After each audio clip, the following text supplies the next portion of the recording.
শুধু শাসকের হাত বদল হয়েছে, আমরা কিছু পাই নাই, ঠিক কিনা বলেন? শুধু ওনাদের দোষ দিয়ে কি লাভ? একদল খাইছে, আরেক দল খাওয়ার জন্য রেডি হয়ে আছে। খেয়ে গিয়েছে, আরেক দল খাওয়ার জন্য নাকি বসে রয়েছে।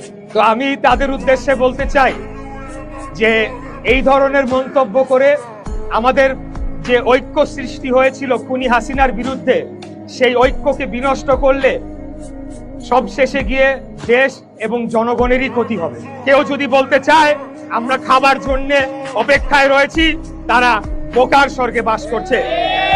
এইসব শিশুসুলভ কথাবার্তা বন্ধ করে। আপনাদের ঘাড়ে পা দিয়ে আমরা ক্ষমতায় আসি নাই। আপনাদের জন্মেরও অনেক আগে বিএনপি 3-4 বার ক্ষমতায় আসছে।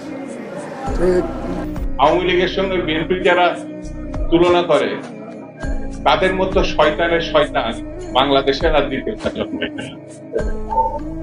চোখ থাকতে অন্ধ বলে একটা কথা আছে, এরা সেই জানে। আমার গত সপ্তাহের যশোরের আলোচনার একটা লাইনকে কেন্দ্র করে আমাদের অনেক রাজনীতিবিদ বন্ধুরা অনেক ক্ষুব্ধ প্রতিক্রিয়া দেখাচ্ছেন। ওই কথাকে নিজেদের গায়ে টেনে, নিজেদের গায়ে মেখে ওনারা ক্ষুব্ধ হয়েছেন।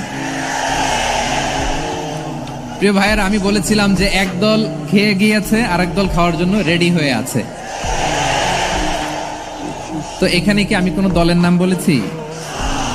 বাংলাদেশে 48টা প্রায় নিবন্ধিত রাজনৈতিক দল, কোনো দলের নাম আমি বলিনি। কথাটাকে আমি জেনারেল রেখেছি।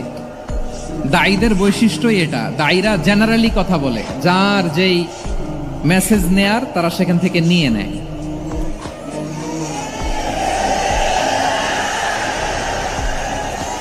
তো কোনো দল এটা নিয়ে কোনো কথা বলল না, আপনারা এটাকে নিজের গায়ে যে মাখালেন, এটা ঠিক হয়নি। আমি বলবো যে এটা খুবই অনভিপ্রেত হয়েছে।